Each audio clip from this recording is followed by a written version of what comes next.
Europe union అంటే 27 దేశాల కలయిక. సో ఇప్పుడు ఈ యూరోప్ యూనియన్కి సంబంధించిన మహానాయకులు వీళ్ళు చైనా వెళ్ళారు, పోయిన వారం వెళ్ళారు. సో చైనా వెళుతున్నప్పుడు మామూలుగా అక్కడ ఉండే మంత్రులు, ముఖ్యంగా ఫారిన్ మినిస్ట్రీ మీకు వాంగ్ యీ, సో ఈయన అడిగారు ఎంతమంది వస్తున్నారు అంటే ప్రముఖ నాయకులు అందరూ యూరోప్ యూనియన్కి సంబంధించిన మీకు ఇంపార్టెంట్ లీడర్స్ అందరూ కూడా బీజింగ్ వస్తున్నారు, జీ జింగ్పింగ్ని కలవడానికి వస్తున్నారు. మరి ఒక్కొక్కరికి ఒక్కొక్క కార్ అరేంజ్ చేయాలి కదా. యూరోప్ యూనియన్ నాయకులు అంటే చూడండి, మీకు ఒక్కొక్క దేశానికి సంబంధించిన ఒక ప్రముఖ నాయకుడు.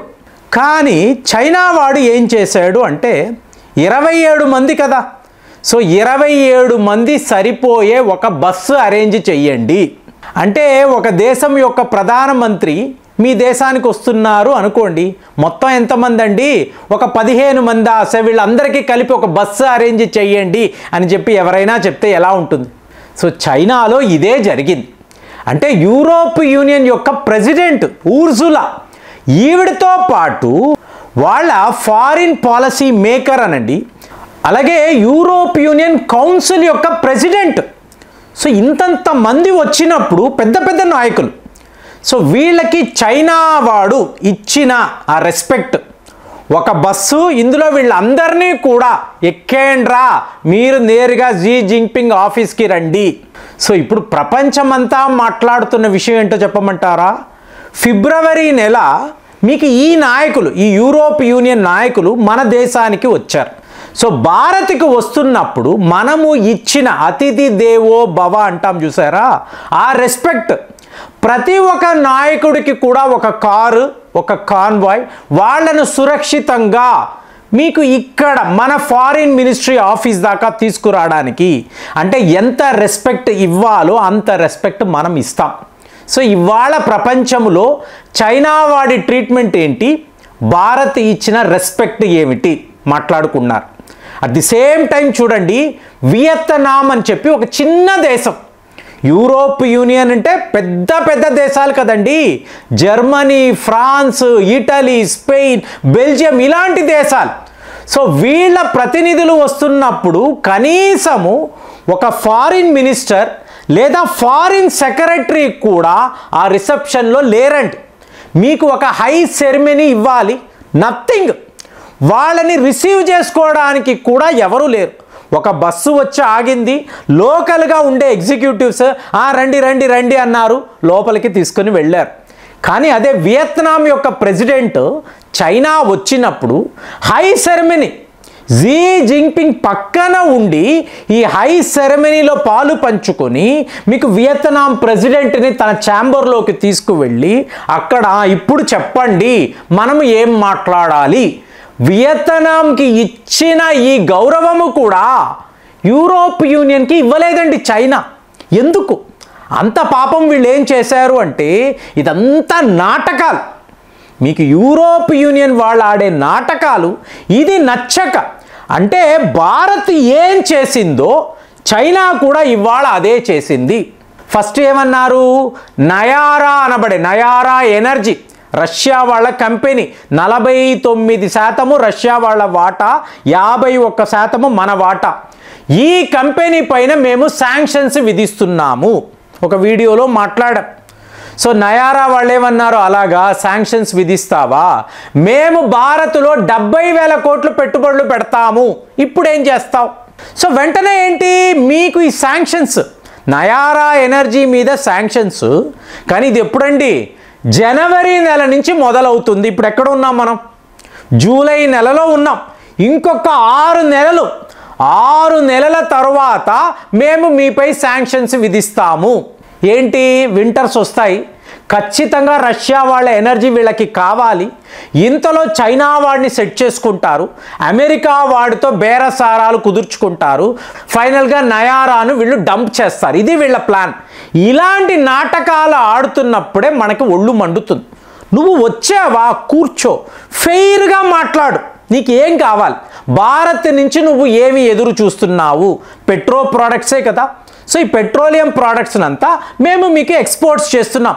అమెరికా వాడి ధర ఎంత, చైనా వాడి క్వాలిటీ ఎంత, మేము మీకు అందిస్తున్న, మేము మీకు ఎక్స్పోర్ట్స్ చేస్తున్న ఈ వస్తువుల యొక్క క్వాలిటీ చూడు, ధర చూడు, ప్రాపర్గా ఉంది కదా, పర్ఫెక్ట్గా ఉంది కదా, ఈ వ్యాపారాన్ని ఇలాగే కొనసాగించు. అమెరికా వాడు డొనాల్డ్ ట్రంప్ మీరు రష్యా ఆయిల్స్ కొనకూడదని అన్నారు, ఇదేదో శిలాశాసనం లాగా ఆయన ఆజ్ఞాపించాడు, కాబట్టి మేము కూడా భారత్ పైన నయారా పైన శాంక్షన్స్ విధిస్తామంటే నీకేం పనిరా? జీ జిన్పింగ్ ఒకే ఒక ప్రశ్న అడిగాడండి, ఇవాళ మీరు ఇంత పెద్ద క్రైసిస్లో ఉన్నారు అంటే దీనికి చైనా కాదు కారణం, మీ స్వయంకృత అపరాధం, మీకు మీరు చేసుకున్న పాపం. మీరు అనవసరంగా రష్యాని యుద్ధంలోకి లాగారు. సో వాళ్ళు మీకు ఇవాళ ఎనర్జీ ఇవ్వము అంటున్నారు, మీరు ఒక డార్క్నెస్లో ఉన్నారు, మీరు చెయ్యగలిగింది ఏమీ లేదు. అమెరికా వాడు కూడా మిమ్మల్ని డంప్ చేశాడు, ఇక చేత కాని వాళ్ళలాగా భారత్ వద్దకు వెళ్ళారు, ఇవాళ మా చైనా దగ్గరికి వచ్చారు. ఇదే కదా మీరు చేస్తున్నారు. మీ వ్యాపారం ఏదో మీరు చేసుకొని ఉంటే, రష్యాను కెలకకుండా ఉండుంటే ఈ యుద్ధము వచ్చేదా, ఇంత పెద్ద క్రైసిస్ వచ్చేదా? కాదు కదా. ఇవాళ మళ్ళీ వచ్చి మీరు రష్యాకు వార్ ఫండింగ్ చేస్తున్నారు, రష్యాని ఆదుకోకండి, రష్యాకు హెల్ప్ చేయకండి, మళ్ళీ ఇదే పాట. చైనాలో కూడా ఇదే పాట అంటే నేను ఎందుకు ఒప్పుకుంటాను? మీ కర్మకు నేను కాదు కదా బాధ్యుడిని. క్లియర్గా జీ జిన్పింగ్ వీళ్లకు ఏం చెప్పాలో చెప్పేసి పంపించాడు. సో ఇప్పుడు మనము ఏం చేసాం? ఇప్పుడు జూలై నెలే శాంక్షన్స్ విధించరా? నయారా వాళ్ళు చెప్తున్నారు జనవరి దాకా కాదు, ఇప్పుడే శాంక్షన్స్ విధించు. మేము మీకు చెయ్యాల్సిన ఎక్స్పోర్ట్స్ భారత్ నుంచి, ఈ జామ్నగర్ పరిసర ప్రాంతాల నుంచి యూరోప్ దాకా వచ్చే ఓడలు సర్వము ఆపేస్తాం. మొన్న యూకే నుంచి ఒక ఓడ వచ్చిందండి, ఇదే సమస్యతోనే లోడింగ్ కాకుండానే వెనక్కి వెళ్ళిపోయింది. ఇవాళ ప్రపంచాన్ని కలవరపెట్టే విషయం ఏంటి? యూకేతో భారత్ యొక్క ఫ్రీ ట్రేడ్ అగ్రిమెంట్. అంటే యూకే యూరోప్ యూనియన్ని కూడా దెబ్బ కొట్టింది, అమెరికాను కూడా రెచ్చగొట్టేలా చేసింది. ఇప్పుడు అమెరికా వాడి బాధ ఏమిటండి? ఏం చెప్పినా ఈ భారతీయులు లొంగడం లేదు. 500% ట్యాక్స్ అన్నాము, రష్యా పేరు చెప్పి బెదిరించాము, అసలు మీతో మేము వ్యాపారమే చెయ్యము అన్నాము. ఇన్ని చెప్పినా కూడా అంటే ఈ రెస్పాన్స్ ఎలా ఉందంటే చెంప చెళ్ళుమనిపించేలాగా భారత్ వైపు నుంచి రెస్పాన్స్. ఇప్పుడు మన్మోహన్ సింగ్ గారు ప్రధానమంత్రిగా ఉండేవారండి, అమెరికా యొక్క షాడో ప్రభుత్వమే ఢిల్లీలో కూర్చొని మన పాలన అనేది చేసేవాళ్ళు. వాళ్ళు ఎవరికి ఏ కాంట్రాక్ట్ ఇవ్వమంటే అదే ఇచ్చేవాళ్ళు, ఏ డిఫెన్స్ టైస్ అంటే అమెరికా వాడు ఏం చెప్తే ఇక్కడ ఉండే యూరోపియన్ పాలకులు అదే చేసేవారు. ఇవాళ అది జరగడం లేదు. అమెరికా వాడు ఎంత చెప్పినా, ఎన్ని బెదిరింపులు, ఏదో ఒక రకంగా వీళ్ళని కంట్రోల్ చెయ్యాలి అంటే కుదరడమే లేదు. దాంతో ఇవాళ మనం ఏం చేశామంటే ఈ రోజు నుంచే మా మీద శాంక్షన్స్ విధించు, మేము పంపాల్సిన పెట్రోలియం ప్రోడక్ట్స్ నీకు పంపించము, ఒకవేళ కావాలి అన్నావా పూర్తి పేమెంట్ చెయ్యి, పూర్తి పేమెంట్ చేస్తేనే ఇక్కడ నుంచి ఈ షిప్మెంట్ అనేది ఉంటుంది, లేకపోతే నువ్వు నీ దిక్కున్న చోట చెప్పుకో. అమెరికా అన్నావు కదా, అమెరికా వద్ద కొనే డబ్బు లేదండి, అమెరికా అంటే కాస్ట్లీ. సరే చైనా వాడి వద్దకు వెళ్ళావు కదా, వాడి దగ్గర కొనుక్కో. అయ్యో పువర్ క్వాలిటీ అండి, డంపింగ్ చేస్తూ ఉంటాడు, అడ్డదిడ్డమైన ప్రోడక్ట్లు మా దేశాల దాకా పంపిస్తూ ఉంటాడు. మరి ఎందుకురా మాతో ఈ నాటకాలు, ఎందుకురా మాతో ఈ శాంక్షన్స్? అదేంటి జనవరి నుంచి ఈ 6 నెలలు ఏం చేస్తావు? 6 నెలలు ఏం చేస్తావు? ఇప్పుడు నువ్వు ఇవన్నీ సెట్ చేసుకోవాలా అనుకున్నావు, మేమెందుకు ఊరుకుంటాం?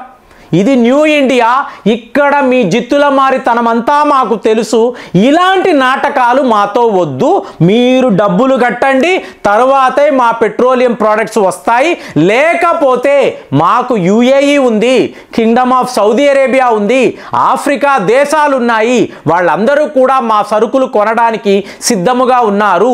యుఏఈ నుంచి క్రూడ్ ఆయిలే వస్తుందండి, రిఫైనింగ్ ఫెసిలిటీస్ లేవు మన దగ్గర, ఇక్కడ జామ్నగర్లోనే వాళ్ళు చేసుకోవాలి. ఇలాంటి పరిస్థితుల్లో ఇట్లాంటి నాటకాలు యూరోప్ యూనియన్ వాళ్ళు ఆడుతున్నప్పుడు మనం ఎలా వాళ్ళని దెబ్బ కొట్టాలో సరిగ్గా అలాగే కొట్టాము. చైనా కూడా సరిగ్గా మన వద్ద నుంచి లెసన్స్ నేర్చుకొని ఇదేలాగే యూరోప్ యూనియన్ని ఇవాళ ట్రీట్ చేశారు అన్నప్పుడు చాలా గమ్మత్తుగా ఉంది. మరి మీకు ఏమనిపిస్తుంది? చైనా భారత్ కలిసి మీకు యూరోప్ యూనియన్కి బుద్ధి చెప్పారని అనిపిస్తుందా? కామెంట్స్లో రాయండి. మళ్ళీ వచ్చే వీడియోలో కలుద్దాం. జై హింద్.